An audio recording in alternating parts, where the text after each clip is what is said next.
चलते चलते way one के अंधकार से निकलकर ऐसे स्थान पर पहुंचे जो भगवान भास्कर के दिव्य प्रकाश से आलोकित हो रहा था, और सामने नाना प्रकार के सुंदर वृक्ष, मनोरम उपत्यका एवं मनोमुग्धकारी दृश्य दिखाई दे रहे थे।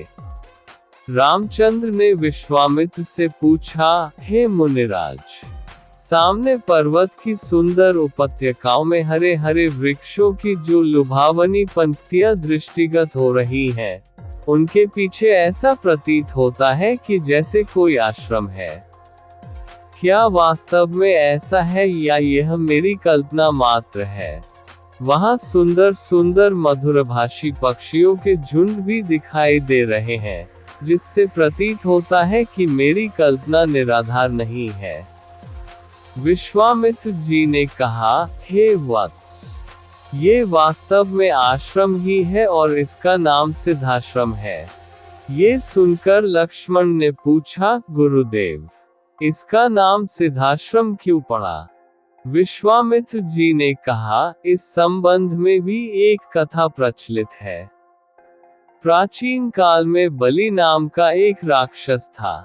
बलि बहुत पराक्रमी और बलशाली था और समस्त देवताओं को पराजित कर चुका था। एक बार उसी बलि ने यहाँ पर एक महान यज्ञ का अनुष्ठान किया था। इस यज्ञानुष्ठान से उसकी शक्ति में और भी वृद्धि हो जाने वाली थी। इस बात को विचार करके देवराज इंद्र अत्यंत भयभीत हो गया। इंद्र समस्त देवताओं को साथ लेकर भगवान विष्णु के पास पहुंचा और उनकी स्तुति करने के पश्चात उनसे प्रार्थना की, हे त्रिलोकीनाथ, राजा बलि ने समस्त देवताओं को परास्त कर दिया है और अब वह एक विराट यज्ञ कर रहा है। वह महादानी और उदार हृदय राक्षस है। उसके द्वार से कोई भी याचक खाली हाथ नहीं लौटता। उसकी तपस्या, तेजस्विता और यज्ञादि शुभ कर्मों से देवलोक सहित संपूर्ण ब्रह्मांड कांप उठा है। यदि उसका ये यज्ञ पूर्ण हो जाएगा तो वह इंद्रासन को प्राप्त कर लेगा।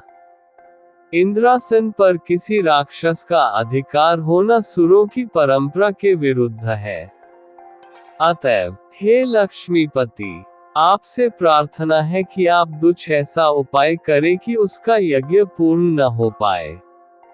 उनकी इस प्रार्थना पर भगवान विष्णु ने कहा, आप सभी देवता निर्भय और निश्चिंत होकर अपने अपने धाम में वापस चले जाएं। आप लोगों का मनोरथ पूर्ण करने के लिए मैं शीघ्र ही उपाय करूंगा। देवताओं के चले जाने के बाद भगवान विष्णु वामन बौने का रूप धारण करके वहां पहुंचे जहां पर बलि यज्ञ कर रहा था। इस बौने किंतु परम तेजस्वी ब्राह्मण से राजा बलि अत्यधिक प्रभावित हुए और बोले, विप्रवर, आपका स्वागत है। आज्ञा कीजिए, मैं आपकी क्या सेवा कर सकता हूँ? बलि के इस तरह कहने पर वामन रूपधारी भगवान विष्णु ने कहा, राजन, मुझे बैठकर भगवान का भजन करने के लिए सिर्फ 2.5 चरण भूमि की आवश्यकता है।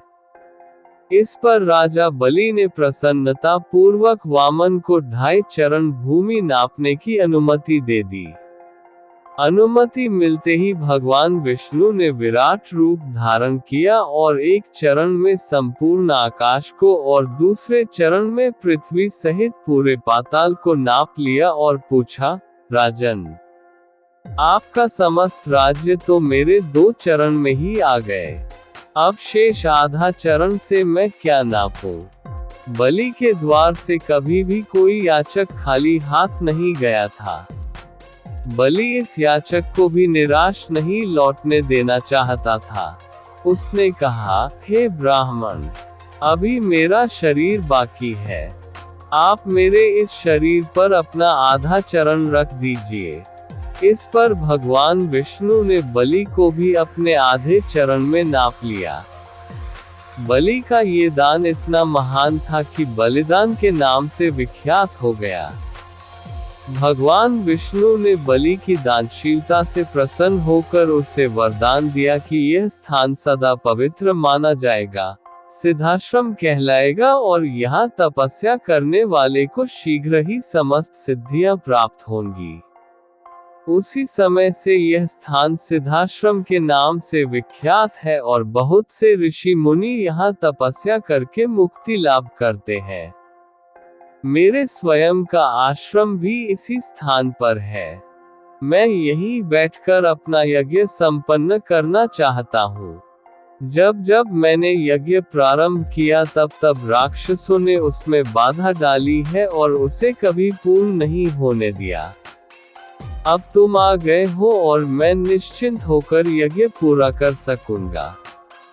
इस प्रकार की बातें करते हुए विश्वामित्र ने राम और लक्ष्मण के साथ अपने आश्रम में पदार्पण किया। वहां रहने वाले समस्त ऋषि मुनियों और उनके शिष्यों ने उनका स्वागत सत्कार किया। राम ने विनीत स्वर में गुरु विश्वामित्र से कहा, मुनिराज, आप आज ही यज्ञ का शुभारंभ कीजिए। मैं आपको विश्वास दिलाता हूँ कि मैं आपके यज्ञ की रक्षा करते हुए इस पवित्र प्रदेश को राक्षसों से मुक्त कर दूंगा। राम के इन वचनों को सुनकर विश्वामित्र यज्ञ सामग्री एकत्रित करने में जुट गए। इस प्रसंग में भगवान राम, लक्ष्मण और विश्वामित्र एक पवित्र स्थान सिद्धाश्रम पर पहुंचते हैं। इस स्थान का विशेष महत्व है क्योंकि यहाँ राजा बलि ने एक महान यज्ञ किया था और उसी यज्ञ के दौरान भगवान विष्णु वामन अवतार में आए थे। उन्होंने राजा बलि से 2.5 चरण भूमि मांगी और फिर विराट रूप धारण कर आकाश, पृथ्वी और पाताल को नाप लिया। बलि ने अपने शरीर को भी दान में समर्पित कर दिया, जिसके बाद ये स्थान सिद्धाश्रम कहलाया और यहाँ तपस्या करने वालों को समस्त सिद्धियां प्राप्त होती है। विश्वामित्र ने राम और लक्ष्मण को इस स्थान का महत्व बताया और कहा कि वह यहाँ अपना यज्ञ संपन्न करना चाहते हैं, जिसे राक्षसों ने बार बार विफल किया है। राम ने आश्वासन दिया कि वे यज्ञ की रक्षा करेंगे और राक्षसों से इस स्थान को मुक्त करेंगे।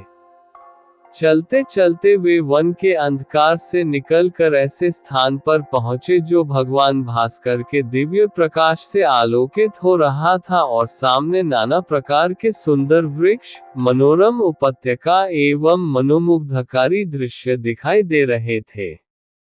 रामचंद्र ने विश्वामित्र से पूछा, हे मुनिराज, सामने पर्वत की सुंदर उपत्यकाओं में हरे हरे वृक्षों की जो लुभावनी पंक्तियां दृष्टिगत हो रही हैं, उनके पीछे ऐसा प्रतीत होता है कि जैसे कोई आश्रम है।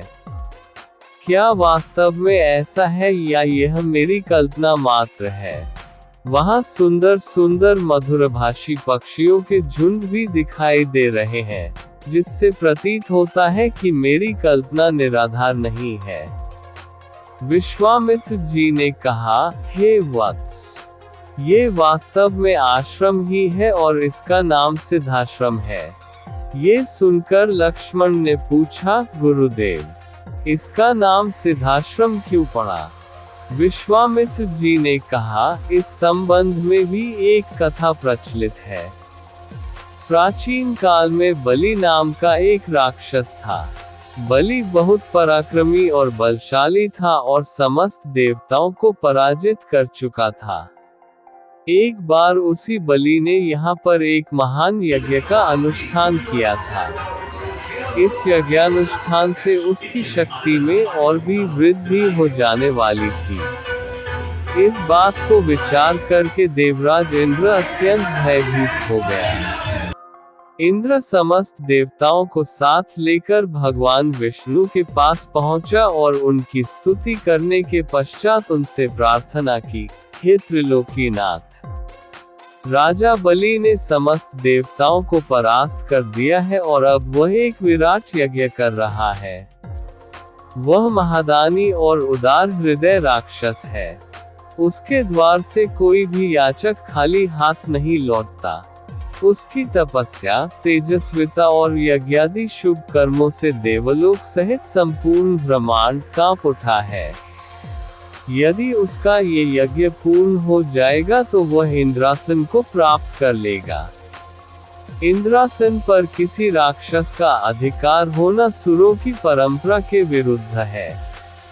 अतएव, हे लक्ष्मीपति, आपसे प्रार्थना है कि आप कुछ ऐसा उपाय करें कि उसका यज्ञ पूर्ण न हो पाए।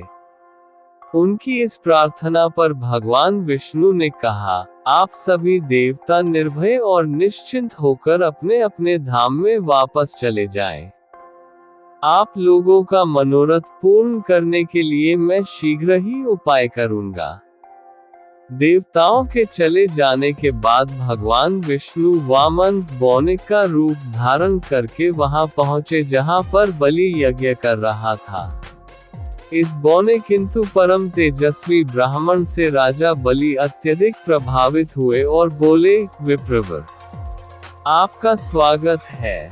आज्ञा कीजिए, मैं आपकी क्या सेवा कर सकता हूँ। बलि के इस तरह कहने पर वामन रूपधारी भगवान विष्णु ने कहा, राजन, मुझे बैठकर भगवान का भजन करने के लिए सिर्फ 2.5 चरण भूमि की आवश्यकता है।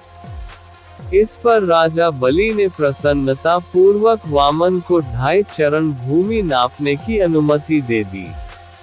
अनुमति मिलते ही भगवान विष्णु ने विराट रूप धारण किया और एक चरण में संपूर्ण आकाश को और दूसरे चरण में पृथ्वी सहित पूरे पाताल को नाप लिया और पूछा, राजन, आपका समस्त राज्य तो मेरे 2 चरण में ही आ गए।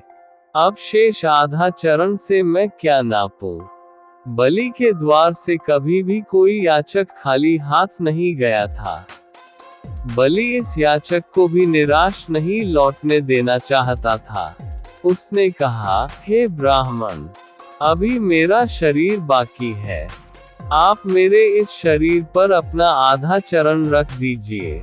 इस पर भगवान विष्णु ने बलि को भी अपने आधे चरण में नाप लिया। बलि का ये दान इतना महान था कि बलिदान के नाम से विख्यात हो गया। भगवान विष्णु ने बलि की दानशीलता से प्रसन्न होकर उसे वरदान दिया कि यह स्थान सदा पवित्र माना जाएगा, सिद्धाश्रम कहलाएगा और यहाँ तपस्या करने वाले को शीघ्र ही समस्त सिद्धियां प्राप्त होंगी। उसी समय से यह स्थान सिद्धाश्रम के नाम से विख्यात है और बहुत से ऋषि मुनि यहाँ तपस्या करके मुक्ति लाभ करते हैं। मेरे स्वयं का आश्रम भी इसी स्थान पर है। मैं यहीं बैठकर अपना यज्ञ संपन्न करना चाहता हूँ।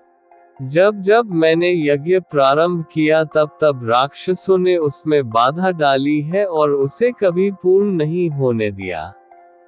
अब तुम आ गए हो और मैं निश्चिंत होकर यज्ञ पूरा कर सकूंगा। इस प्रकार की बातें करते हुए विश्वामित्र ने राम और लक्ष्मण के साथ अपने आश्रम में पदार्पण किया। वहां रहने वाले समस्त ऋषि मुनियों और उनके शिष्यों ने उनका स्वागत सत्कार किया।